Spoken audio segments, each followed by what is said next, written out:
예, 우리 같이 말씀 보겠습니다. 프린트물이 있습니다. 여러분 프린트물을 참조하시고요. 2장이 있고 또 하나 소감문에서 총 3장을 받으시면 되고요. 거기에 보면 9절이 나와 있는데 앞에 있는 자막 보셔도 되고요. 우리 함께 출애굽기 3장 7절과 8절 말씀 함께 읽겠습니다. 여호와께서 이르시되 내가 애굽에 있는 내 백성의 고통을 분명히 보고 그들의 간역자로 부르심을 듣고 그 근심을 알고 내가 내려가서 그들을 애굽인의 손에서 건져내고 그들을 그 땅에서 인도하여 아름답고 강대한 땅 젖과 꿀이 흐르는 땅 곧 가나안 족속, 헷 족속, 아모리 족속, 브리스 족속, 히위 족속, 여부스 족속의 지방에 데려가려 하노라. 아멘. 오늘부터 저희가 이제 출애굽기를 수요 오전 예배 시간에 공부하려고 합니다. 제가 설교보다는 공부를 좀 하려고 합니다. 왜 공부를 하려고 하냐면요, 우리가 그동안 많은 설교를 들었습니다.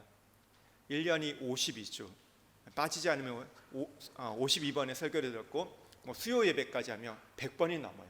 새벽 예배까지 나온다면 어마어마한 설교를 우리가 1년 했습니다. 근데 우리의 신앙생활이 1년밖에 안 된 게 아니잖아요. 10년 되고 20년, 30년 됐다면 어마어마한 여러분 설교를 지금까지 들어왔습니다. 그걸 통해서 우리가 은혜를 받아왔죠. 지금까지 왔습니다. 그런데 이렇게 많은 설교를 들어왔던 분들에게 그러면 성경이 뭐냐, 출애굽기가 뭐냐 물어보면요, 답을 못 하세요. 성경이 뭐냐고, 그럼 출애굽기 말씀을 설교를 들으셨는데 이게 뭐냐고 물어보면 딱 이렇게 답을 하는 분들이 그리 많지 않습니다. 왜 그런가 하면요, 설교를 통해서 우리가 파편적인 지식을 좀 갖고 있다 보니까 그게 연결이 안 되는 거예요. 그러니까 알긴 아는 건데 표현이 안 돼요. 우리가 공부를 해야 할 이유는 여기에 있습니다. 우리가 출애굽기 공부를 한 올해 이제 연말까지 할 것 같아요. 한 장 한 장 공부하다 보면 연말까지 갈 것 같은데, 그랬을 때 출애굽기가 이런 거구나 우리는 알 수 있습니다. 사실 오늘만 들어도 출애굽기 뭔지 알 수 있어요. 왜냐하면 제가 강의를 감사합니다. 오늘 하루만 들어도 전체적 이 구절을 통해서도 출애굽기는 이런 거라고 설명할 수 있습니다. 우리가 보통 이제 주제별로 성경을 공부하다 보면요, 결론은 알아요. 그런데 그게 우리 세면 안 돼요. 왜 그럴까요? 과정을 설명해 주지 않기 때문에 정답만 얘기해 주다 보니까 이게 우리의 인생에 문제가 와도 풀 수 있는 능력이 없습니다. 그래서 오늘 우리가 이제 출애굽기를 한 장 한 장 공부를 하는데, 오늘은 이제 우리가 출애굽기의 구조도를 이제 공부하려고 합니다. 그러니까 이 출애굽기, 근데 성경 공부의 목적이 있어요. 그냥 공부하는 게 아니라 왜 출애굽기를 공부하냐면요, 우리가 출애굽기를 알면 복음이 무엇인지 알게 됩니다. 구원이 무엇인지, 신앙이 무엇인지 알게 되고, 출애굽기를 알면 우리의 인생이 열립니다. 출애굽기는요, from to를 알려줘요. 어디서부터 시작해서 어디까지 가야 할지를 오늘 우리에게 가르쳐 줍니다. 출애굽기 언어로서는 애굽에서 가나안까지가 우리의 시작과 결론, 목적인 것을 말씀하시는데요, 이 출애굽기는요, 우리가 신학적으로 보면 구원론을 이야기합니다. 구원에 대해서 설명해 주는 책인데요, 여러분 그렇다면 구원이 무엇일까요? 구원이 무엇일까요? 교회 오면 제일 많이 하는 게 뭡니까? 구원이죠. 구원 이야기를 해요. 우리가 누구를 전도할 때도 그 이유는요, 구원이에요. 근데 구원이 무엇입니까? 많은 사람들이 근데 이 구원에 대해서 좀 편견을 갖고 있어요. 구원 이야기하면요, 예수 믿은 다음에 천당 가는 거로 많이들 생각합니다. 이게 구원의 전체라고 이해를 하세요.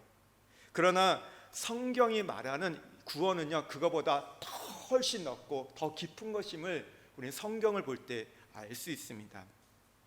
옛날에 이 성경을 해석하는 학자들이 출애굽기 사건을 통해서 애굽 땅은 세상이고 가나안은 천당이다, 이렇게 해석을 했어요. 그리고 많은 목사님들이 그렇게 가르쳤습니다. 그러다 보니까 당연히 성도들도 애굽은 세상이고 가나안이 천당이야, 이렇게 받아들이셨어요. 그러니까 예수 믿고 구원받는다는 것은 심판받을 사람이 가나안 땅에 들어가 천국에 들어가는 것이 구원이라고. 왜 그런가 하면 또 우리가 부르는 찬송가 중에서 우리가 장례식장 가서 많이 부르는 찬송가가 606장이에요. 해보다 더 밝은 저 천국. 근데 이 가사의 후렴이 뭐냐면 며칠 후 요단강 건너가 만날이에요. 요단강을 건너면 어디죠? 가나안이에요. 그러니까 우리가 죽음에 대해서 천당에 가는 것에 대해서 요단강을 건너 가나안을 들어가는 거라고 찬송을 불렀어요. 그런데 이거는 잘못된 이해입니다. 이 부분 뒤에서 조금 설명을 드리고요. 요즘에 이제 성경 학자들은 특별히 이제 하나님 나라를 이제 공부하면서는 조금 바뀌기 시작했어요. 그러니까 천당이 이 구원이 아니라 그건 한 부분이고, 성경에서 말하는 이 구원이라는 것은 이 땅에서 우리가 경험하는 예수 그리스도의 그 부여한 생명의 분량까지 이르는 것을 우리가 구원을 말합니다. 에베소 4장 13절 말씀에 우리가 다 하나님의 아들을 믿는 것과 아는 일에 하나가 되어 온전한 사람을 이루어 그리스도의 장성한 분량이 충만한 데까지 이르리니, 그리스도의 장성한 분량이 충만한 데까지 이르는 것이 구원이라는 겁니다. 그러니까 구원이란 개념은요, 살아서 가난이신 예수 그리스도의 생명을 누리는 거예요. 요한복음 10장에 표현하며 풍성한 삶을 사는 거, 그리고 예배서 1장 3절에 보면 올해 우리 교회에게 주신 그 말씀, 하늘에 속한 모든 신령한 복을 누리는 것이 구원입니다. 성경이 말하는 구원은 이거예요. 그러니까 이렇게 접근하다 보니까 구원이 굉장히 넓고 깊고 방대해진 것을 보게 됩니다. 그러면 왜 이 가나안이 천당이 아니냐? 여러분 혹시 나중에 읽을 수 있으면 오스왈드 샌더스의 철저하게 승리케 하시는 하나님의 책을 한번 읽어보십시오. 이 책에 보면 왜 가나안이 천당이 아닌가에서 얘기할 때 가나안에 들어가도 여러분 뭐예요? 싸움이 있어요. 가나안에 들어가도 여전히 여러 가지 제약들이 나오는 것을 보게 됩니다. 가나안에 들어가도 신앙의 변절됨이 나오는 걸 보게 돼요. 여호수아가 이제 가나안 정복에 대한 이야기잖아요. 6장부터 정복이 나오는데 여리고를 정복하고 나서 어떻게 돼요? 7장에 아간이 범죄를 해요. 가나안이 여러분 천당이라면 이런 변절이 있으면 안 돼요. 죄를 지으면 안 돼요. 그리고 또 보면 여호수아를 보면요, 가나안을 정복하지만 모든 땅을 정복하지 못합니다. 원주민이 남아요. 그래서 그 다음에 이어지는 성경이 무엇입니까? 사사기예요. 400년 동안 오늘 포로로 끌려가는 이야기가 나와요. 그 땅을 찾았다가 빼앗겼다가 이겼다가 졌다 하는 그런 일들이 일어납니다. 여러분 천당에 갔는데 이길 수도 있고 질 수도 있어요. 싸워야 돼요. 여러분 그러면 그것이 천당일까요? 아니라는 것이죠. 이것은 잘못된 성경에 대해서 왜곡된 개념을 갖고 있는 겁니다. 가나안은 그러니까 내세를 말하는 것이 아니라 이 땅에서 우리가 경험하는 예수 그리스도, 그러면 더욱더 명쾌해지게 되죠.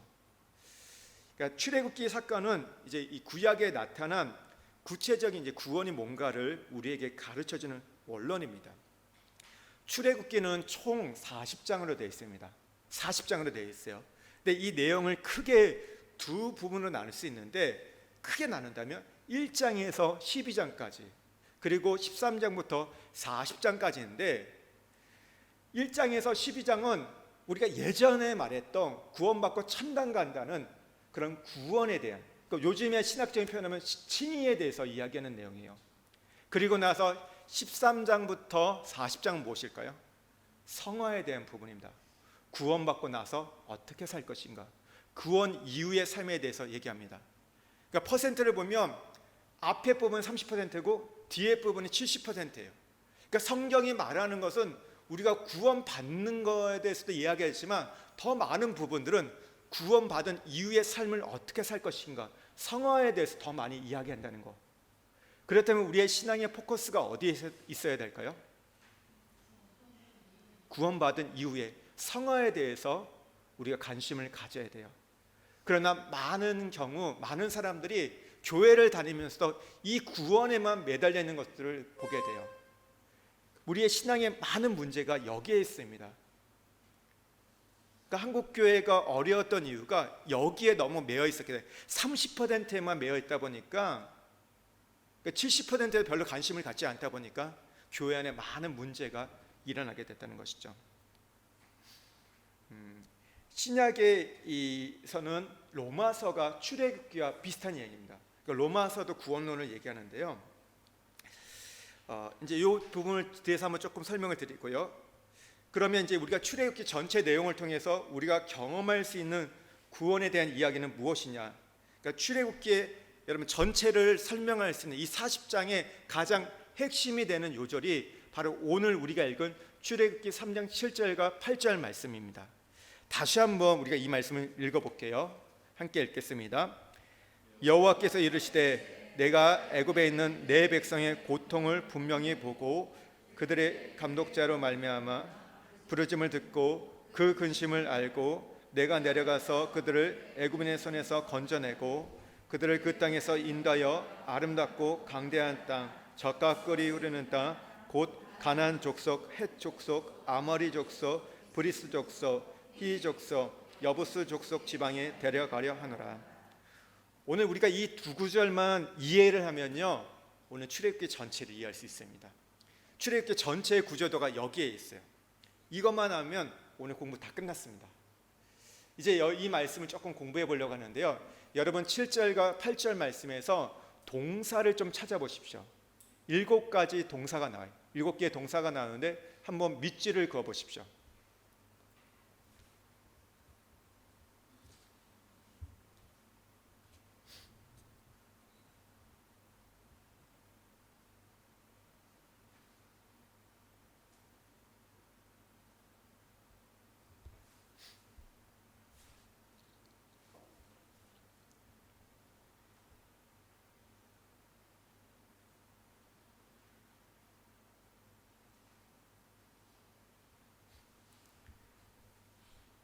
첫 번째 동사는 뭐죠? 보고, 그 다음에 듣고, 알고, 내려가서 건져내고, 인도하여 데려가려 하노라. 예. 훌륭한 학생은 미리 교재를 보시죠. 밑에 다 정리되어 있습니다. 근데 7가지인데 이거를 5가지로 우리가 나눌 수 있습니다. 보고, 듣고, 알고를 하나, 그 다음에 내려가서 건져내고 인도하여 데려가려 하노라. 예전 개역 한글판은 이르려 하노라고 됐는데요. 그러니까 많은 사람이 구원이 뭐냐 물어보면요, 오늘 이 5가지 동사를 갖고 설명하시면 됩니다. 출애굽기 전체 속에서 하나님 우리에게 보여주는 구원의 역사를 설명한다면 지금 밑줄 친 이 동사를 갖고 설명하시면 되는 거예요. 보고, 듣고, 알고, 내려와서 건져내고 인도하여 데려가려 하노라. 첫 번째 보고, 듣고, 알고는요, 출애굽기 1, 2장의 이야기입니다. 하나님과 인간의 만남, 구원의 시작이에요. 여기에는 고난과 기도가 있습니다. 두 번째 내려와서 3장에서 11장 은혜예요. 하나님의 구원 역사가 이제 준비되는데 여기서 중요한 것은 사랑과 목자입니다. 이제 세 번째 건져내고 12장은 유월절 어린 양, 이제 구원이에요. 구원. 십자가 사건을 가리킵니다. 네 번째는 인도하여 13장에서 24장인데요. 인도하여는 크게 두 부분으로 또 나눌 수 있습니다. 오늘 13장에서 18장은 성화의 과정인데 여기는 배설하고 공급받는 거예요. 버리게 하시고 공급받는 이 과정들이 나옵니다. 여기는 5대 광야가 나옵니다. 그리고 19장부터 24장은 하나님의 자기 계시입니다. 이제 하나님께서 자기의 가슴을 보여주세요. 우리가 믿고 따라야 하나님의 모습이 무엇인지를 이제 분명하게 보여주십니다. 여기에서는요, 이제 시내산으로 인도하셨고 십계명과 율법을 주십니다. 그리고 5번째는 데려가려 하노라. 25장에서 40장, 여기는 섬김이에요. 우리가 하나님의 집에서 하나님과 사람을 섬기는 제사장이 되기를 원하시는 것, 성막론이 나옵니다. 우리가 이 아까 말씀드릴 때 애굽에서 나와 가나안이라 말했는데, 그러면 결론이 가나안이라고 표현이 되는데, 데려가려 하노라는 것도 보면 결론은 가나안으로 데려가는 건데, 왜 성막이라 말씀드렸냐면 출애굽기에서는 성막으로 마무리되기 때문입니다. 성막을 통해서 우리 구원의 목적 결론을 설명하기 때문에 출애굽기를 공부할 때는 성막이라고 이렇게 표현을 하고, 결국 하나님 우리에게 원하시는 것은 우리가 제사장으로 세워지는 거예요. 여러분, 이 구도를 우리 머릿속에 잘 기억하고 암기하셔야 돼요. 이거 하나만 외우시면요, 출애굽기 전체가 이해가 되는 거예요. 아, 출애굽기는 이런 말씀이구나, 구원은 이런 거구나, 아, 구원의 프로세스가 무엇인지를 우리가 알 수 있습니다. 여러분, 한번 저를 보시고 한번 해보세요. 보고 듣고 알고 몇 장이죠? 몇 장이요? 1장에서 2장. 그러면 내려와서, 예, 저를 보세요. 저를 보세요. 3장에서 11장 건져내고, 12장 인도하여, 13장에서 24장 데려가려 하노라, 25장에서 40장. 한번 두 분씩 짝을 져보세요. 두 분씩 짝을 져서 한번 해보십시오. 예, 보고 듣고 알고 몇 장. 이것만 오늘 암기하시면 다 끝나는 거예요. 예, 저를 보지 마시고요. 혼자 있지만 두 분이 한번 해보세요. 예.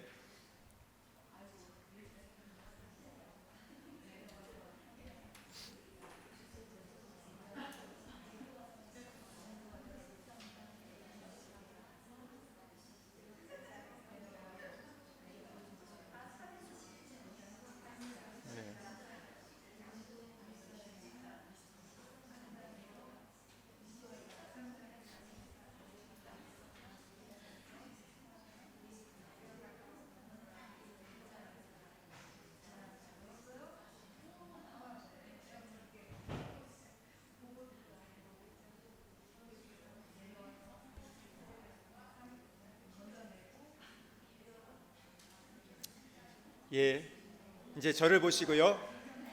예, 저를 보시고요. 1, 2장은요. 3장에서 11장은 12장, 예, 건져내고, 13장에서 24장 인도하여, 25장에서 40장 보고 듣고 알고 내려와서 건져내고 인도하여, 예, 데려가려 하노라. 예, 출애굽기 구조도 공부 다 끝났습니다. 그렇죠. 보고 듣고 알고, 하나님이 위에서 그 고통을 보셨고 부르짐을 듣고, 그리고 이제 근심을 아셨어요. 그래서 구원하려면 어떻게 해야 돼요? 내려오셔야 돼요. 3장에서 11장. 근데 직접 내려오지 않고 하나님 누구를 보내시죠? 이스라엘 백성들에게는 모세를 보내시고 우리에게는 목자를 보내십니다. 보내셔서 어떻게 해요? 건져내죠. 애굽에서, 바로에서, 그 압제에서 건져내십니다. 근데 건져내시고 끝나는 게 아니라 어떻게 했죠? 이제 인도하시죠.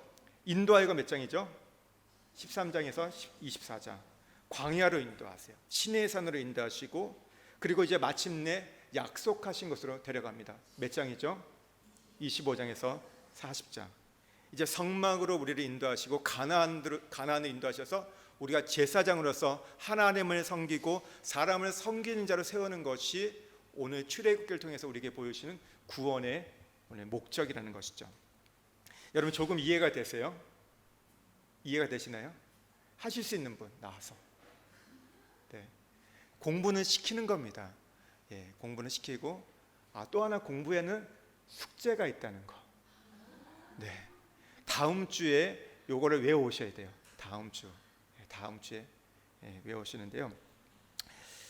그러니까 우리가 성경을 배우는 목적이, 우리가 어떤 책을 들고 성경책을 갖고 성경 이런 거야 이렇게 이야기하는 중요하지만, 고린도후서 3장에 보면 더 이상 돌비나 다른 곳에 말씀을 새기지 않고 우리의 신비의 마음의 세계라고 말씀하셨어요.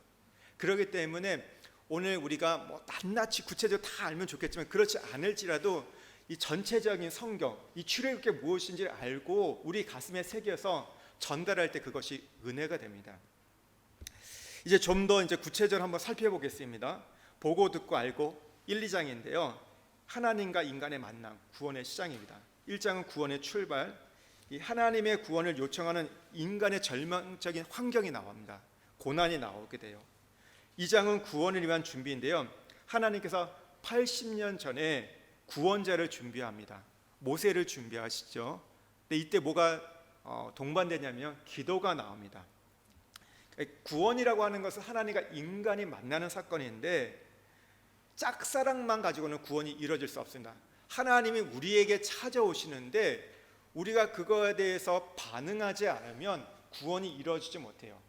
또 한편 우리가 하나님 앞에 요청하지만 하나님이 외면하시면 거기도 구원이 이루어질 수 없습니다.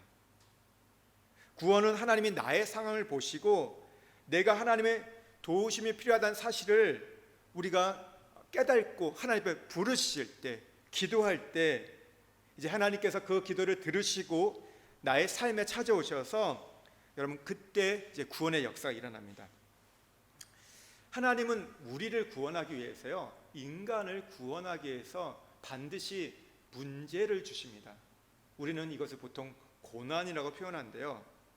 왜 그러냐면요, 우리에게 문제의식이 없으면, 고난이 없으면 우리는 하나님을 찾지 않기 때문입니다. 그러니까 하나님께 선택받은 백성이라 할지라도 구원받는 이 과정들을 보면요, 하나님께서 고난을 주셔서 문제를 주셔서 하나님을 찾게 하시는 거예요. 가령 이런 거예요. 가정에 불치병이 걸렸어요. 그래서 온 가정이 어려움을 겪게 됩니다. 여러분, 이게 무엇일까요? 지금 하나님이 나를 부르시는 초청인 거예요. 갑자기 내 인생이 너무 허무하게 느껴져요. 뭘 해도 만족하지 않아요. 돈으로도 명예로도 뭐 어떤 거라도 내가 만족하지 못해요. 그게 무엇일까요? 지금 하나님 나를 부르신 초청이라는 것이죠. 또 그러면서 내 주변에서 정말 가까이 지냈던 사람이 한순간에 아무 이유 없이 이 세상을 떠나게 됩니다. 너무 허무해요. 절망적인 사건을 만납니다. 이게 뭘까요? 지금 나를 부르신 하나님의 소리라는 것이죠. 하나님 음성이라는 거예요. 그러니까 하나님은 우리에게 어떤 이런 사건을 통해서, 문제를 통해서, 고난을 통해서 오늘 부르시는 거예요. 오늘 약간 비껴나가서 로마서를 조금 한번 구조들을 제가 공부를 좀 해보겠습니다. 간략하게 이 시간에 로마서도 좀 알려드리겠습니다. 이런 로마서에 보면 1장 1절에서 17절까지 복음이 무엇인가를 이야기합니다. 복음이 무엇이냐면요, 그 아들 예수 그리스도라고 얘기합니다. 로마서 1장 3절에서 4절에 보면요, 구약에서는 선지자를 통해서 이미 주셨던 말씀인데 그 아들에 관해서, 그래서 육신으로는 다윗의 혈통을 나셨고 성결의 영으로는 죽은 자들 가운데 부활하는 능력으로 하나님의 아들이 되었다고 얘기하고 있어요. 바울은 이 복음은 예수 그리스도라고 이야기합니다. 그리고 나서 1장 18절부터 3장 20절까지 이렇게 얘기해요. 그러면 왜 복음이 필요하냐, 구원이 필요하냐, 그거에 대해서는요, 사도 바울이 모든 온 인류가 하나님의 진노 아래 있기 때문에, 이방인도 망하게 되었고 율법을 가진 유대인도 타락했고 심지어 도덕적으로 깨끗하고 말하는 도덕주의자들도 오늘 타락했기 때문에 심판을 받을 수밖에 없다. 로마서 3장 10절에 보면 의인은 하나도 없다고 선언을 하세요. 그러니까 온 인류가 하나님의 정죄 아래에 있기 때문에 우리에게 구원이 필요함을 말씀하세요. 그리고 나서 3장 21절부터 31절까지 그래서 하나님께서 준비하신 한이 바로 예수 그리스도가 하나님의 의시고 그분을 통해서 우리가 구원을 받는 것들을 이야기합니다. 4장은 이제 구약에서 믿음으로 구원을 받은 사람의 두 인물이 나오죠. 누가 나오죠? 아브라함과 다윗. 그러니까 구약에서 가장 대표적인 인물이거든요. 그 두 사람이 믿음으로 구원을 받았다. 5장에서는 구원받은 자의 4가지 축복, 그리고 이제 두 질서가 나요. 첫 번째 아담과 두 번째 아담인 예수 그리스도의 그 질서로 누가 왕노릇할 것인가에 대해서 이야기합니다. 6장에 와서는요, 죄의 문제를 우리가 어떻게 처리할 것인지, 7장은 율법에 대해서, 또 8장에서는 육체에 대해서 어떻게 우리가 처리할 것인지, 성화에 대한 부분을 이야기해요. 그리고 9장부터 11장은 이스라엘의 과거와 현재와 미래에 대해서 이야기하고 하나님의 주권과 섭리를 이야기해요. 그리고 나서 12장부터 16장은 그러면 구원받은 자가 어떻게 살 것인가, 믿음으로 산다는 것이 무엇인가를 구체적으로 실제적인 적용을 해가는 것이 로마서입니다. 여러분, 이게 지금 이야기를 들어보니까 어때요? 출애굽기와 내용이 비슷하죠. 근데 왜 제가 지금 로마서를 공부하지 않고 출애굽기를 공부하냐면요, 로마서는 좀 어려워요. 로마서는 언어로 돼 있어요. 말로 돼 있어요. 그러니까 우리가 영화를 보면 마치 자막과 같은 거예요. 반면에 출애굽기는 그림입니다. 화면이에요. 여러분, 화면과 자막 어떤 게 더 이해하기 쉽죠? 둘 다 필요하지만 화면을 볼 때 아이들이 이 말을 잘 못 알아들어도 그 화면만 보고 대략 이건 이런 내용이야 이것을 아는 것처럼, 우리가 이 구원이라는 것을 그림으로 볼 때, 이 역사를 볼 때 더 쉽게 이해하기 때문에 출애굽기를 우리가 먼저 공부하는 겁니다. 출애굽기를 공부하고 나면요, 로마서가 더 쉽게 이해가 되는 거예요. 그러니까 로마서는 조금 수준 높은 구원에 대한 이야기예요. 그러니까 조금 이렇게 똑똑한 분들, 그런 분들이 하시면 되고, 나는 조금 그렇지 않다 그러면 출애굽기 먼저 접근하시면 돼요. 근데 저도 출애굽기부터 접근했습니다. 근데 더 쉬워요. 더 쉽고, 구원이 이런 거구나, 복음이 이런 거구나. 그러고 나서 이제 로마서를 공부하면 그게 살이 붙어요. 자막을 대다 보니까 이런 거구나, 하나의 그 영화로, 이 드라마로 이게 완성이 되는 겁니다. 이제 우리가 다시 이 출애굽기로 돌아와서 1, 2장에 보면 하나님 환경을 통해서, 고난을 통해서 부르시는데, 이스라엘 백성은 어떠합니까? 이 요셉 이후에 이제 400년의 시간이 지나게 돼요. 잘 먹고 잘 살게 되었어요. 근데 별 문제 없이 살다가 하나님이 이제 이 백성을 구원하실 쯤 되니까 어떻게 돼요? 문제가 생기기 시작합니다. 요셉을 알지 못하는 새 왕이 들어와요. 새 왕조가 들어옵니다. 그러면서 어떻게 해요? 이스라엘 민족의 수가 늘어나니까 왕이 그것을 보면서 두려움을 느낍니다. 그러면서 어떻게 해요? 간역자를 통해서, 반역자들을 통해서 그들을 괴롭히라고 명령을 내립니다. 더 못 살게 굴어라. 여러분, 왜 이렇게 했을까요? 이들을 내쫓기 위해서, 이들을 말살하기 위해서 이런 정책을 행합니다. 이스라엘 입장에서 어떤 거예요? 인생의 지금 위기를 느끼는 거예요. 잘 살아왔는데 갑자기 새 왕조가 들어가지고 어려움이 찾아온 거예요. 그러면서 어떻게 돼요? 그들이 잊어버렸던 하나님을 찾기 시작했던 겁니다. 여러분, 누가 그렇게 했을까요? 바로가 압제하고 핍박했지만 사실 누가 이렇게 했죠? 하나님께서 하신 거예요. 여러분, 이것이 하나님의 구원의 계획입니다. 그러니까 우리의 인생 속에서, 가정에, 삶 속에 부딪히는 여러 가지 절망과 이 상황들은요, 전부 하나님이 나를 부르시는 음성이란 겁니다. 내가 예수를 믿지 않을 때는 나를 구원하기 위해서, 내가 예수를 믿는데도 불구하고 내 가정에 어떤 위기가 찾아오고 절망이 찾아오는 것은 무엇일까요? 하나님께서 좀 나를 부르라고, 좀 하나님을 찾으라고, 기도하라고 하나님께서 오늘 우리를 부르시고 있는 오늘 음성이라는 것이죠. 문제는요, 고난은 하나님이 우리를 부르시는 음성입니다. 처음에는 하나님께서 부드러운 음성으로 부르세요. 그런데 우리가 그것을 자꾸 안 듣고 거절하면 어떻게 해요? 좀 센 언어로 이제 부르시는 거예요. 그게 고난입니다. 그것이 문제입니다. 그것이 위기예요. 그것을 통해서 하나님께서 우리를 부르시는 거예요. 우리가 할 수만 있다면 하나님이 처음에 부드러운 음성으로 부르실 때 들으면 좋겠는데, 지혜로운 분들은 그런데 보통 그냥 평범한 분들은 어떻게 하죠? 일단 맞고, 우리 애들도 그러잖아요. 잘 때 깨우면 아침에 학교 가다가 깨우면 일어나요? 안 일어나요? 안 일어납니다. 그러다 어떻게 돼요? 엄마의 목소리 톤이 점점 올라가면서 이제 소리를 지르면서 이제 맞고 나면 짜증내서 이렇게 막 일어나잖아요. 이게 보통 우리의 모습이죠. 하나님 이 고난을 통해 부르시는 거예요. 우리 여기에 성경은 없지만 9절과 10절의 말씀에 보면요, 이 출애굽기 3장 9절 10절에 보면 이제 이스라엘 자손의 부르짖음이 내게 달하고 애굽 사람이 그들을 괴롭게 하는 학대도 내가 보았으니 이제 내가 너를 바로에게 보내어 너로 내 백성 이스라엘 자손을 애굽에서 인도하여 내게 하리라. 이스라엘 자손이 무엇이 하나님께 달했다고요? 부르짖음이 달했다고 말하고 있습니다. 2장 23절에서 25절에도 보면요, 그들이 하나님께 부르짖었다고 말하고 있어요. 기도했다는 것이죠. 너무 힘들고 어려우니까 악소리를 내기 시작했어요. 도와달라고 외치기 시작했던 거예요. 여러분, 그때부터 하나님의 구원의 역사가 이루어지는 겁니다. 그냥 하나님이 와서 무조건 해줄 것처럼 우리는 생각하지만 그렇지 않습니다. 하나님 필요합니다. 하나님 도와주세요. 우리가 부르짖을 때 그때부터 하나님의 역사가 이제 이루어지기 시작하는 거예요.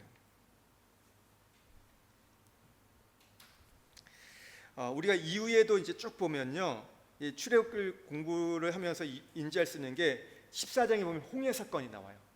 15장에는 마라의 쓴물, 16장에는 광야에서 양식이 떨어집니다. 17장에 가서는 또다시 한번 물이 없어요. 그리고 아말렉과 전쟁을 치르게 합니다.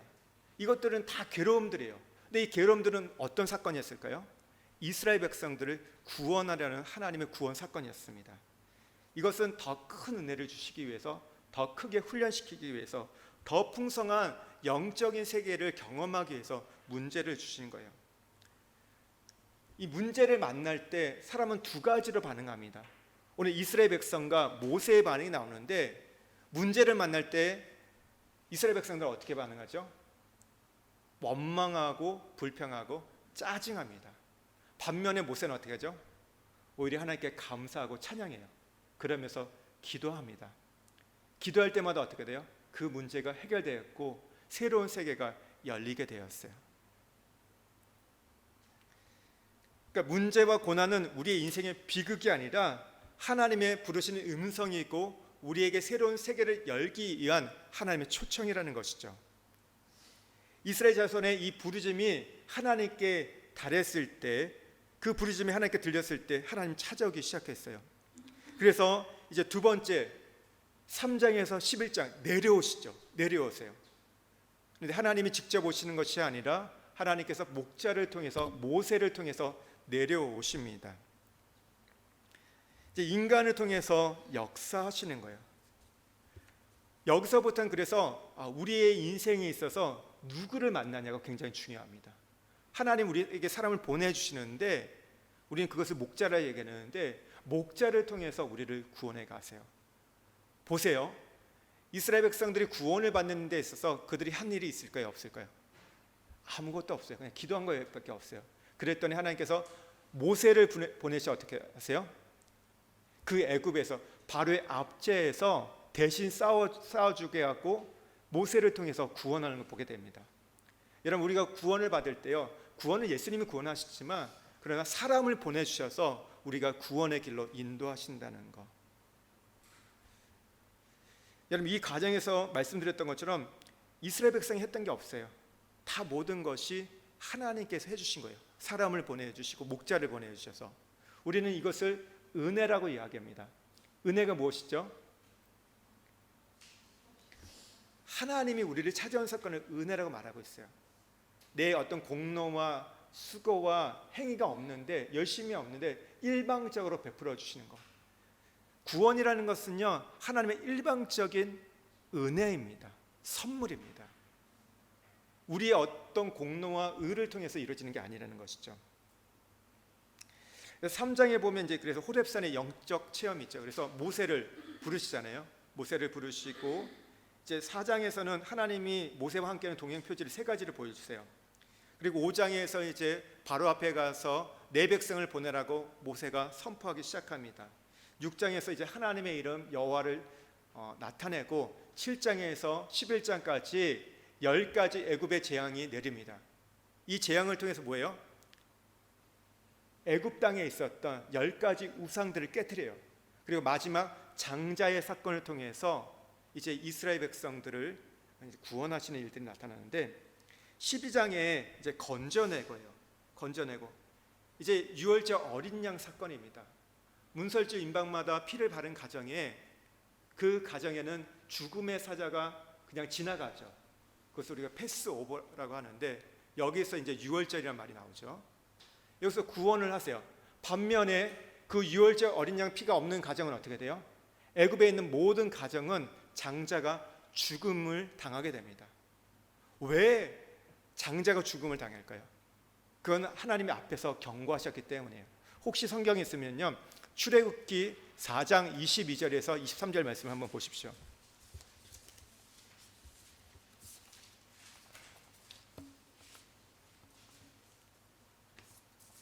한번 같이 읽어보시겠습니다. 너는 바로에게 이르기를 여호와의 말씀에 이스라엘은 내 아들 내 장자라. 내가 내게 이르기를 내 아들을 놓아서 나를 섬기게 하라 하여도 내가 놓기를 거절하니 내가 내 아들을 내 장자를 죽이리라 하셨다 하라 하시니라. 이스라엘이 어떤 존재라고요? 하나님에게서 아들이고 장자라고 말씀하셨어요. 그래서 모세를 통해서 내 아들 내 장자를 보내라. 그런데 너희가 거절했기 때문에 내가 이 백성들을 내가 출애굽시킬 때 너의 장자들을 죽이라고 오늘 하나님께서 경고하셨죠. 그러니까 장자를 내어놓지 않았기 때문에 오늘 애굽의 장자들이 죽게 되었던 겁니다. 12장의 어린 양의 피로써 이스라엘 백성들의 모든 죄가 양에게 전가가 됩니다. 오늘 십자가에서 예수 그리스도께 우리의 모든 죄가 전가되어서 우리가 더 이상 심판받지 않고 우리가 그 죄에서 건짐을 받은 거죠. 그래서 이제 우리가 죽음에서 생명으로 옮겨지게 된 것이고, 이 피를 통해서 우리 인간이 이제 정결케 되는 그런 길들이 열리게 되는 거예요. 10장에 보면 유월절 의식을 통해서 이제 애굽의 장자는 심판을 받게 됩니다. 그러면서 이스라엘 백성들은요, 하나님의 장자가 돼서 기업을 받기 위해서 가나안 땅을 향해서 새로운 여정이 열립니다. 여러분, 이게 굉장히 중요합니다. 왜 그러냐면요, 구원받고 났어요. 그러고 나서 뭘 한다고요? 가나안 땅을 향해서 새로운 여정을 해 나간다는 거. 제가 하나 질문해 보겠습니다. 이스라엘 백성들이 유월절 어린 양 사건을 통해서 장자의 죽음을 벗어났어요. 죽음의 사자가 지나갔습니다. 그렇다면 이렇게 만약에 이스라엘 백성들이, 우리 상상해 보는 거예요. 애굽에 살았다면 이 사람들이 천당에 갈 수 있을까요? 못 갈까요?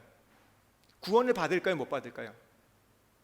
유월절 어린 양 사건을 경험했어요. 그런데 이들이 떠나지 않고 그냥 그 땅에서 살아요. 구원을 받았을까요? 못 받았을까요? 예? 너무 어려우시죠? 제가 그냥 구원 받았다 1번, 구원 못 받았다 2번. 예, 손 들겠습니다. 구원 받았다 1번. 예, 구원 못 받았다 2번. 김지훈 이사님 몇 번이세요?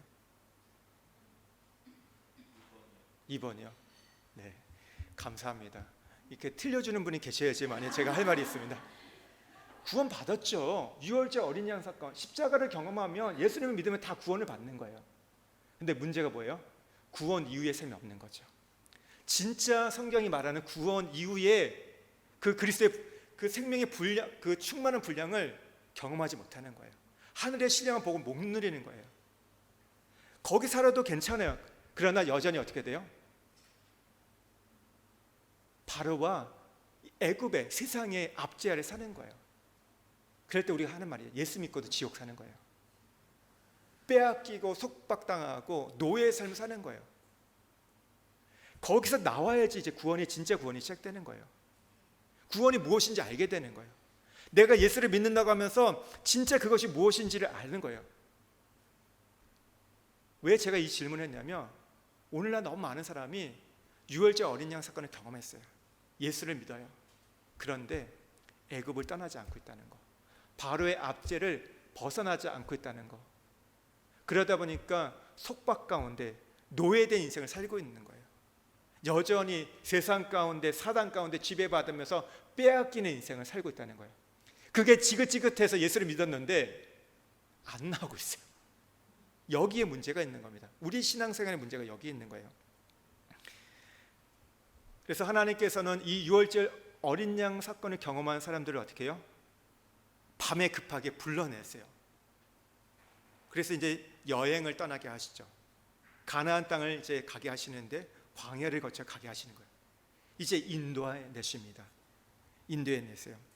근데 인도에 내시는데 이 두 가지입니다. 하나는 성화의 과정이 있고 또 하나는 하나님께서 자기 계시를 하는데 13장에서 18장이 성화의 과정입니다.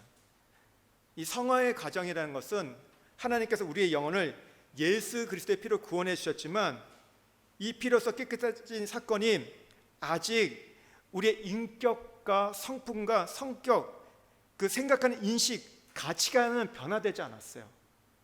이것을 거룩한 것으로 변화시켜가는 것이 성화입니다. 이 우리 존재 자체가, 우리의 삶 자체가 신약으로 표현하면 예수를 닮은 자로 바꿔가는 과정이 성화입니다. 여기엔 두 가지 작업이 필요한데요. 하나는요, 옛사람 아담으로부터 출배되었던 우리의 본성과 우리의 기질, 이 타락한 심성들을 배설하고 벗어버려야 돼요. 그리고 또 하나는 이제 하나님의 것으로 공급해서 채워져야 됩니다. 광야의 시간은요, 광야의 훈련은요 두 가지예요. 하나는 먼저 벗어버리는 것, 배설하는 것이고 또 하나는 공급을 받는 겁니다. 이 광야의 훈련 기간 동안 가장 중요한 게 무엇일까요? 자기를 부인하는 겁니다. 자기를 버리는 것, 자기 십자가를 지는 것. 예수님께서 내 제자가 되려면 어떻게 했죠? 자기를 부인하고 자기 십자가를 지고 따라와야 한다고 말씀하셨어요. 자기를 부인하는 자, 자기를 버린 자에게 그 다음에 공급이 있어요. 우리의 문제는 뭐냐면요, 하나님께 공급받으려고 하는데 그 전에 전제가 될 우리의 것을 버리는 것들, 우리의 것을 배설하는 일을 하지 않는데 문제가 있는 거예요. 그러니까 성화의 과정에서 먼저 뭐가 있어야 된다고요? 배설이 먼저 있어야 되고 그 다음에 공급이 있어야 됩니다. 내가 더러운 게 있어요. 새 것을 공급받아요. 그러면 어떻게 돼요? 그게 섞여가지고 오염이 되죠. 그렇기 때문에 먼저 씻기는 작업을 먼저 합니다. 예수의 피로 우리의 영혼은 구원을 받았어요. 그러나 몸은 어떻게 됐다고요? 아직 더럽지 않아요. 옛 기질과 옛 생활, 옛 방법들이 남아있어요. 그것을 먼저 버리게 하는 거예요. 에베소 말씀해 보면 이것은 썩어져가는 옛 구습이라고 했거든요. 예수를 믿는데도, 그럼 우리가 새 사람이 되었는데도 여전히 옛 것을 갖고 있다 보니까 썩어져 가게 되는 거예요. 그 구습들을 벗어버리는 과정이 광야의 훈련입니다. 그리고 나면 새로운 것들을 공급해 주시는 거예요. 하나님 나라의 것들을, 하나님의 것들을 공급해 주시는 거예요. 그래서 우리가 주님을 따라가기 원한다면, 우리가 주님께 공급받기 원한다면 우리의 기질과 본성, 그 모든 것들을 십자가에 못 박는 작업들이 먼저 우선이 돼야 한다는 거. 그러니까 많은 사람들이 지금 구원을 받았지만 천당에 갈 준비는 돼 있어요. 여러분, 이런 얘기를 좀 들을 수 있어요. 여러분, 예수를 믿으면요, 교회 안 나와도 천당 갈 수 있다예요. 갈 수 있어요. 교회 나와서 우리가 천당 가는 게 아닙니다. 교회 안 나와도 돼요. 여러분, 막 사셔도 괜찮습니다. 구원 받을 수 있어요. 왜냐하면 조건이, 성경은 예수 믿으면 구원받는다 얘기하고 있거든요. 우리 행위가 노력이 아니잖아요. 어떤 우리 안에 근거가 아니에요. 예수님의 하나님이 준비하신 그 의만 있으면 우리는 구원받을 수 있어요. 그런데 성경이 말하는 구원은 그게 전부가 아니기 때문에 많은 사람들이 이 성화의 과정에 참여하지 못한 이유가 자기를 버리지 못하기 때문입니다. 우리의 신앙에 있어서 가장 많은 부분은 어떻게 보면 우리가 에너지를 쓰고 우리가 관심을 갖고 노력해야 할 부분이 있다면 자기를 버리는 부분이에요. 근데 우리는 뭔가 우리가 굉장히 특별한 존재로 생각하면서 잘 버리지 않아요. 합리하고 정당하고 자꾸 자기의 것을 실현하려고 한다는 것이죠. 그러다 보니까 하나님이 성화의 과정을 통해서 우리에게 주고자 하는 것들을 우리가 받지 못하고 있는 겁니다.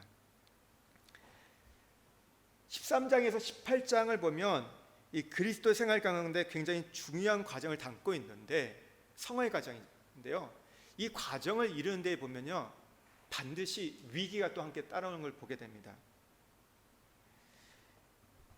하나님 이제 구원하셨는데 이제 우리를 이제 버리게 하기 위해서 우리가 그냥 쉽게 버리면 좋겠는데, 버리고 하나님을 의존하고 의지하고 신뢰하면 좋겠는데 그게 잘 안 돼요. 그러다 보니까 하나님께서 위기를 주십니다. 보세요. 이제 14장에 홍해 사건, 앞에는 홍해가 있고 뒤에는 바로의 군대들이 쫓아오고 있습니다. 15장에 가면요 이제 이 사건이 해결돼 가지고 모세하고 미리암, 이스라엘 백성들이 승리의 노래를 부릅니다. 막 찬양을 해요. 근데 사흘길 갔더니 또 어떻게 돼요? 먹을 물이 없네요. 근데 물을 발견했는데 그 물이 쓴물입니다. 또 위기가 찾아옵니다. 16장에 가니까 어떻게 돼요? 애굽에서 가졌던 양식들이 다 떨어집니다. 경제의 문제가 생기기 시작해요. 17장에 가니까 어떻게 돼요? 르비딤에 갔더니 또 먹을 물이 없습니다. 그리고 그 앞에 또 아말렉이, 대적이 그 앞에 기다리고 있는 걸 보게 돼요. 여러분, 우리의 성화의 과정, 우리가 이것을 벗어버리고 배설하는 과정에 보면요 위기가 함께 오는 것을 보게 됩니다. 근데 이 위기들, 이 사건이 올 때마다 하나님은 이스라엘 백성이 어떻게 하는지 보셨어요. 나를 신뢰하는지, 나를 의뢰하는지, 아니면 보이는 것들을 따라가는지를 하나님께서 보고 계셨다는 거예요. 이스라엘 백성은 뭐였죠? 여기서도 여전히 원망하고 불평합니다. 반면에 모세는 기도하고 하나님을 의지했죠. 우리가 성화라는 건요 하나님의 말씀을 듣고 그 약속, 그 말씀을 믿음으로 기도하는 것이 성화입니다. 우리가 어떻게 거룩해지고 어떻게 변화되냐면요 위기를 통해서 변화되는 겁니다. 여러분, 우리는 그렇게 생각해요. 그냥 말씀 배우고 그냥 기도하면 우리가 거룩해질 거라고 생각하는데, 말씀을 듣는다는 게 뭘까요? 말씀을 듣는다는 건 그 사건이 나에게 오는 거예요. 그 사건이 올 때 내가 기도함을 통해서 그것을 우리가 풀어갈 때 우리가 거룩해지는 것이고 우리가 변화되는 겁니다. 그러니까 하나님께서 우리에게 이제 우리가 그런 거예요. 시험을 보려면 어떻게 해요? 문제가 있잖아요. 그 문제를 주어가지고 그걸 풀게 하는 거예요. 여러분, 우리 아이들이 학교 다닌다고 해서 끝나지 않잖아요. 학교를 가면 반드시 뭘 보죠? 시험을 보잖아요. 근데 시험을 보는 게 1학년 때 보는 거하고 2학년 때 보는 거하고 3학년 때 보는 게 문제가 달라요. 가면 갈수록 문제가 조금 어려워지죠. 그러면서 어떻게 돼요? 아이들이 성장하고 자라게 되는 것처럼 우리의 신앙도 마찬가지예요. 엑서사이즈를 주는 거예요. 하나님께 문제를 쫙 계속 주시는 거예요. 그 위기를 주셔가지고 우리가 배웠던 그 말씀을 어떻게 대입하고 적용하는지, 기도하는지를 통해서 우리가 거룩해지고 성장하는 것이고 성숙해져 가는 것이죠. 그래서 이 출애굽기에 보면 5대 강야가 나옵니다. 5대 강야, 큰 5가지 문제가 있어요. 그 문제를 풀어가는 거예요. 그걸 통해서 하나님께서 이들을 바꿔가는 걸 보게 됩니다. 여러분 보시면요, 애굽 땅에서는요 이스라엘 백성들이 유월절을 경험할 때는요 모든 일이 잘 되었어요. 어려운 일이 생겨도 자기 집에게는 찾아오지 않았어요. 재앙이 자기 집에 오지 않았어요. 다 비껴갔어요. 그런데 구원받고 났더니, 유월절을 경험하고 났더니 이제 하나님이 어려움을 주세요. 위기를 주세요. 왜 어려움을 주고 위기를 주실까요? 이스라엘 백성들을 미워해가지고요? 싫어해가지고요? 아닌 거죠. 그들 안에 있는, 속에 들어있는 옛 것들을 빼내기 위해서 이런 것들을 주시는 거예요. 죄에 찌들려 있는 마음, 지금 구원을 받았지만 생활 양식이 뭐예요? 그들 안에는 바로를 숭상했고 애굽의 문화들이 있었어요. 그러니까 애굽의 삶의 방식들이 있었어요. 근데 그것들을 벗어버리게 하기 위해서, 빼내기 위해서, 그러니까 쉽게 얘기하면 이런 거예요. 우리가 예수를 믿어도 여전히 세상의 방식을 갖고 살아가고 있는 거예요. 사기치고 거짓말하고 욕하고 비난하고 정죄하고 그 모습을 갖고 그냥 예수를 믿는다고 말하는 거, 그것을 빼내기 위해서 하나님 위기를 주시는 겁니다. 그래서 사람들 그게 어렵고 힘들다고 해요. 나 괜히 예수 믿었어. 예수 믿었더니 오히려 잘 되는 게 없고 힘든 일이 많어. 하지 말라는 게 너무 많어. 이런 얘기를 하죠. 그러니까 내 입장에서, 이스라엘 백성 입장에서는 힘든 거예요. 그러나 하나님 입장에서 뭐예요? 옛것을 벗어버리게 하고 새 사람을 만들어가는 작업이었던 거예요. 새로운 것들을 공급하기 위한 하나님의 작업이었다는 것이죠. 우리 속에 있는 의식 속에, 무의식 속에 있는 인간적이고 자기 중심적이고 불신앙을 빼어내는 그런 과정들을 했던 겁니다. 14장에서 이스라엘이 경험했던 이 위기들은요, 자기 스스로 풀어갈 수 있는 사건이 아무것도 없었습니다. 홍해 어떻게 건너갑니까? 바로의 군대 어떻게 물리칠 수 있어요? 어떻게 쓴물을 먹고 살 수 있습니까? 양식이 떨어졌어요. 물이 또 없어요. 적이 쳐들어와요. 자기 스스로는 아무것도 할 수 없어요. 이걸 해결할 수 있는 방법은 무엇입니까? 하나님을 의지하는 것, 하나님을 의존하는 것밖에 없는 거예요. 그러니까 하나님은 이 사건들을 통해서, 우리 인생의 그런 사건들을 통해서, 광야에 벌어진 사건을 통해서 하나님만을 의지하게 하는 존재로 우리를 만들어가는 겁니다. 그러니까 오늘날 이렇게 좀 표현할 수 있어요. 내가 예수를 믿었더니 그래서 나 이제 구원받고 이제 축복받는다 생각했는데 갑자기 가족 중에 누구 한 명이 암에 걸리게 된 거예요. 그래서 온 가족이 힘을 다 합쳐서 기도해가지고 병이 나았어요. 그랬더니 덜커덩 남편의 사업이 망했습니다. 사업이 망했어요. 지금 병 난 지 얼마 안 됐는데 사업까지 어려움이 생겼어요. 이제 경제적인 문제까지 생겼어요. 그러니까 연쇄적으로 막 도미노처럼 터지니까 정신이 없어요. 이것도 힘든데 아들이 사고를 치고 있는 거예요. 그러면 우리는 뭐라고 해야 할까요? 저 사람 뭔가 하나님 앞에 저주받아서 저런 거 아닌가? 이런 생각이 드는데 오늘 광야에서 보니까 이게 뭐예요? 오히려 이게 축복이라는 거예요. 저주가 아니라 축복이에요. 나를 빼내기 위해서, 내 안에 있는 예전의 옛것들을 빼내기 위해서 하나님이 이런 걸 주시는 거예요.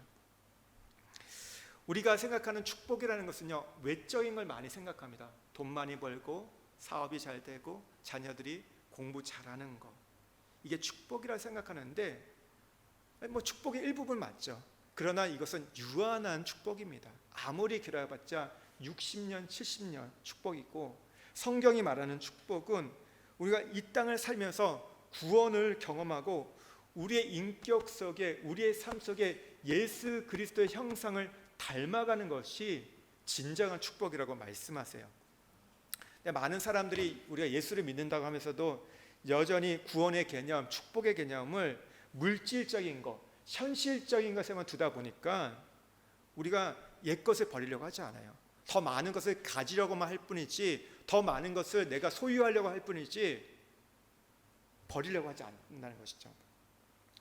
여러분, 우리가 예수를 믿어서 뭐 집도 사고 사업도 잘 되고 돈도 많이 벌었어요. 그리고 자녀들도 뭐 좋은 대학교 갔어요. 그런데요, 내게 혈기가 그대로 남아있어요. 내게 분노가 그대로 남아있어요. 원망과 증오가 남아있어요. 그러면 어떻게 될까요? 내 주변에 있는 사람들, 많은 사람들이 상처를 받을 겁니다. 1차로는 자기가 상처를 받고요, 그리고 그 다음에는 내 가족들이 상처를 받아요. 나를 만나는 사람들마다 다 상처를 받습니다. 그러면 별로 본의 안 되죠. 덕스럽지 못하죠. 욕심이 빠져나가지 않으니까 수단과 방법을 가리지 않고 거짓말합니다. 사기도 칩니다. 그러면서 내가 잘 되었다고 말해요. 여러분, 간증해요. 그게 하나님께 영광이 될까요? 오히려 욕이 되죠. 저게 무슨 예수 믿는 사람이냐고 그런 얘기를 하는 거죠. 그러니까 우리에게 있어 구원은 성화의 과정이 굉장히 중요합니다. 아까 말씀드렸다시피 이 출애굽기에서도 70%가 성화에 대한 이야기예요. 여기에 우리가 포커스를 두고 가셔야 되는 겁니다. 좀 심하게 말하면요, 심하게 말하면 성경이 말하는 것은 성화를 경험하지 못한 사람들이 갖는 것은 축복이 아니라는 겁니다. 성화의 과정 속에서 얻는 것은 축복이지만 성화되지 않고 변화되지 않고 얻는 것은 오히려 우리에게 저주가 될 수 있다는 것. 그러니까 우리가 얼마나 돈을 많이 벌었고 얼마나 건강한 것은 두 번째 문제입니다. 첫 번째 문제는 무엇입니까? 우리의 인격이 얼마나 그리스도를 닮았느냐, 얼마나 변화되었냐, 우리가 그리스도를 보이냐가 첫 번째 중요한 거라는 것이죠. 그래서 우리가 말씀과 기도로 거룩해지는 것, 이게 먼저 우리에게 이루어져야 됩니다. 그리고 나면 어떻게 돼요?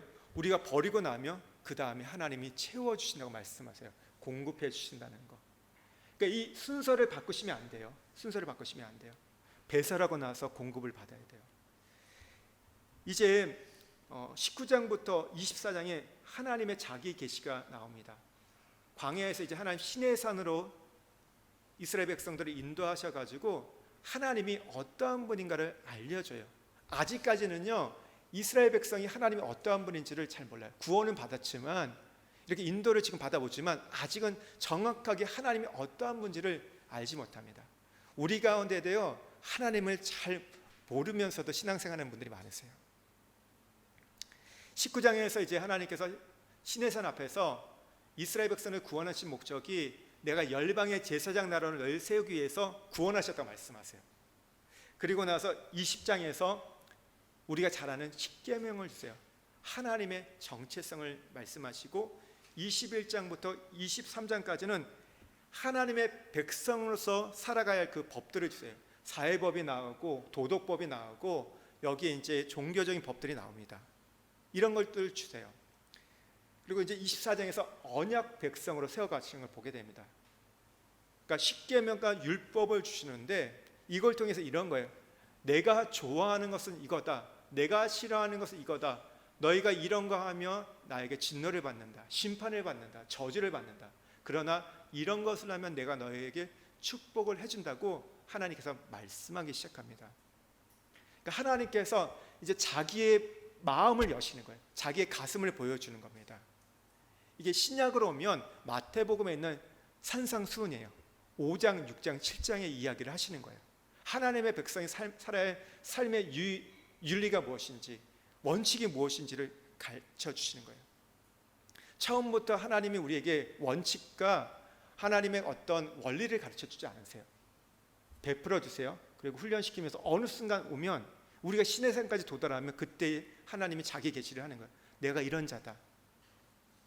이걸 보여주시고 말씀하시는 거예요. 이게 여러분 우리가 율법이라 말합니다. 하나님의 기준점이 무엇인지 가르쳐 주시고 이 율법을 주시고 나서 마침내 하나님께서 이제 가장 원하는 게 뭐냐면 25장에서 40장 사람과 함께 거하시고 사람 속에 들어오시는 것, 그리고 사람 속에 하나님의 영광을 모시는 자가 되게 하는 것들이 하나님의 최종 목표인 거예요. 우리 창세기 2장에서 배우셨죠? 하나님이 흙으로 사람을 지으사 그 코에 생기를 불어넣으시니 생명이 되었더라. 하나님을 모시는 영광의 성전으로 만들어가는 것이 하나님 그 에덴 동산에서의 그 삶의 원리였어요. 그걸 회복해가는 거예요. 출애굽기 29장 45절에서 46절 말씀 한번 같이 읽겠습니다. 내가 이스라엘 자손 중에 거하여 그들의 하나님이 되리니 그들은 내가 그들의 하나님 여호와로서 그들 중에 거하려고 그들을 애굽 땅에서 인도해 낸 줄 알리라. 나는 그들의 하나님 여호와니라. 45절에 뭐라고요? 내가 이스라엘 자손 중에 거하여 그들의 하나님이 되리니. 여러분, 하나님이 이스라엘 백성들이 하나님이 아니셨습니까? 이전에는요? 이미 이전에도 하나님이셨어요. 그러나 하나님의 본심과 갈망은 뭐냐면 그들 중에 거하여, 그들 마음 가운데 거하여서 하나님 되기를 원하신다고 말씀하셨어요. 오늘 애굽에서 인도한 목적이 뭐냐면 46절에 보면요, 그들은 내가 그들의 하나님 여호와로서 그들 중에 거하려고 내가 애굽 땅에서 너희를 건져내었다고 말씀하세요. 구원하신 목적이 무엇이라고요? 하나님이 우리 안에 거하시기 위해서, 우리가 하나님의 성막이 되고 하나님의 집이 되기 위해서 우리를 구원했다고 말씀하세요. 처음에는 하나님이 우리를 찾아오세요. 그러나 그 다음에는 우리가 하나님을 찾아가는 거예요. 그 다음에. 근데 거기서 만나는 점이 어디냐? 성막이에요. 성전인데 그 성막과 성전이 어디냐면 바로 우리라는 거예요. 우리의 마음이 성막과 성전인 걸 말하고 있는 겁니다. 그런데 우리 마음에 이제 하나님이 찾아오시는데 우리의 마음에 다른 게 있으면 어떻게 될까요? 그게 있으면 그건 심판받는 거예요. 내가 하나님이 아닌 다른 걸 모시고 있어요. 우리는 보통 하나님이 아닌 다른 걸 더 좋아하는 것을 우상이라 말해요. 그럼 우상이 있으면 어떻게 돼요? 우상은 심판받는 겁니다. 내 안에 우상을 갖고 있어요. 하나님이 우상을 심판할 때 잘못하면 나도 그래서 처벌을 받는 거예요. 그래서 그 우상을 빼내야 되고 누구만 모시는 된다고요? 하나님만, 예수님만 모시는 우리가 그런 성전이 되어야 한다는 거. 이제 25장에서 40장까지 보면서 성막을 짓는 법, 어떤 방법으로, 어떤 양식으로, 어떤 설계를 가지고 성막을 건축할 것인가에 대해서 자세하게 얘기합니다. 그럼 40장 중에서 25장부터 40장이 16장이 성막에 대한 이야기예요. 40%. 굉장히 중요한 얘기겠죠. 성막에 대한 거. 성막 보면 성경 덮고 싶으시죠? 몇 규빗이다, 뭐로 뭐 어떻게 지었다, 금으로 뭐 은으로 동으로, 뭔지 모르겠어요. 왜 이렇게 이걸 자세하게 설명했지? 왜 그럴까요? 이게 너무 중요하기 때문에, 이 성막이 너무나 중요하기 때문에 해놓은 거예요. 성막론은 교회의 어떤 교회당을 어떻게 지을 것인가 얘기하는 것이 아닙니다. 건축 양식이 아니라 우리의 인격 속에, 우리의 마음 속에 어떻게 하나님이 들어오셔서 우리의 생각과 우리의 가치관이 바뀌어지고 말하는 게 바뀌어지고 어떻게 하면 하나님의 영광을 모시는 성전이 될까를 우리에게 가르쳐 주는 겁니다. 출애굽기 40장에 보면요, 성막이 완성이 돼요. 완성이 되고 나서 어떻게 되죠? 그 위에 하나님의 영광이 충만하게 임하는 것을 보게 됩니다. 그러니까 우리의 속사람이 변화되고 우리의 생각과 우리의 정신 세계가 거룩해지면요, 거기에 하나님의 영광이 충만하게 임하는 겁니다. 제자들에게는 자기를 부인하고 자기 십자가를 따라오는 자들에게 오늘 하나님의 영광이 함께하는 것이고, 여러분, 그렇죠. 신약에 보면 자기를 부인하고 자기 십자가를 진 자들에게 누가 임하죠? 성령이 임하시죠. 성령이 임하셔가지고 오늘 그들 안에 충만케 하셔서 역사들이 나타납니다.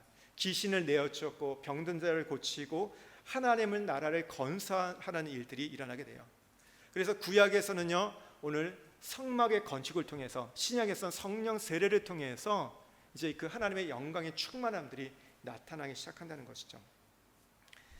그러니까 25장에서 40장은 우리가 성막으로 건축되어 가는 거. 그래서 이 성막에서 섬겨가는 거예요. 위로는 하나님을 섬겨가고 아래로는 사람을 섬겨가는 거. 섬겨가는 자가 누구입니까? 제사장입니다. 우리가 제사장이 되어가지고 우리의 삶의 현장에서 하나님을 섬기는 자가 되고 이웃들, 사람을 섬기는 자가 되는 것이 우리를 구원하신 목적이라고 오늘 출애굽기에서 말씀하고 있어요. 여러분, 제가 지금 오늘 짧은 시간에 제가 지금 또 사실 더 많은 것을 해야 되는데 이 수요 예배 시간에서 지금 압축하다 보니까 설명을 제가 조금 압축한 부분들이 있는데,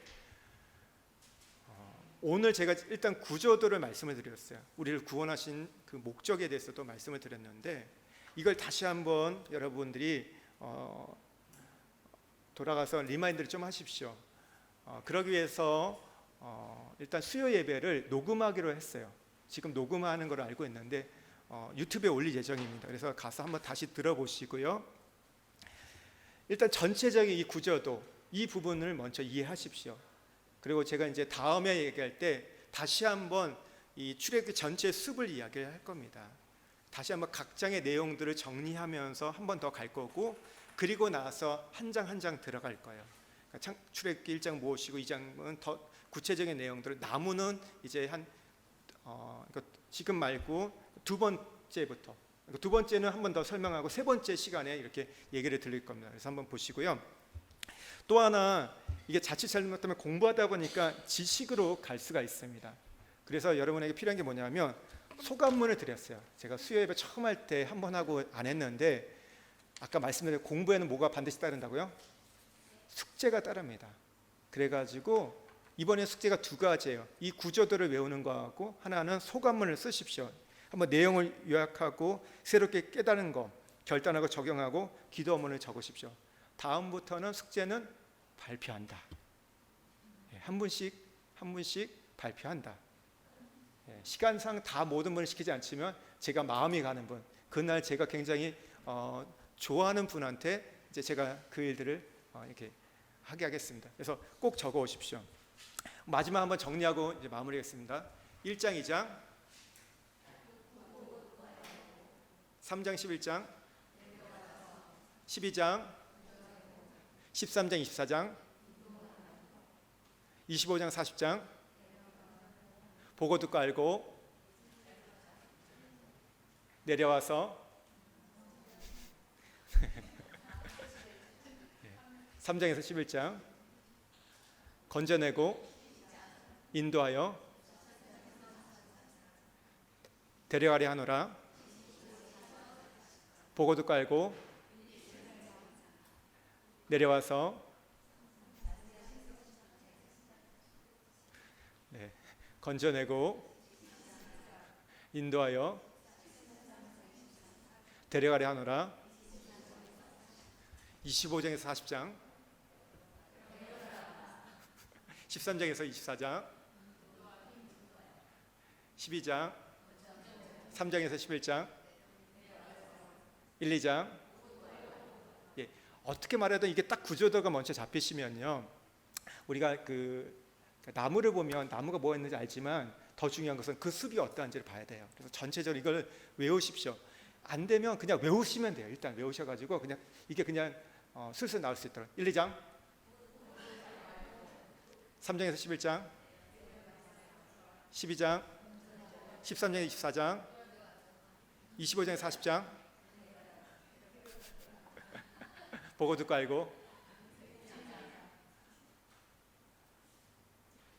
내려가서 건져내고 인도하여 보고 듣고 알고 내려와서 건져내고 인도하여 데려가려 하노라. 이게 구원이에요. 이걸 외우십시오. 외우시고 이걸 통해서 출애굽기가 어떤 말씀인지를 보시고 이제 다음 주에 한 장씩 전체적인 부분을 다시 한번 또 보겠습니다. 우리 같이 한번 기도하겠습니다.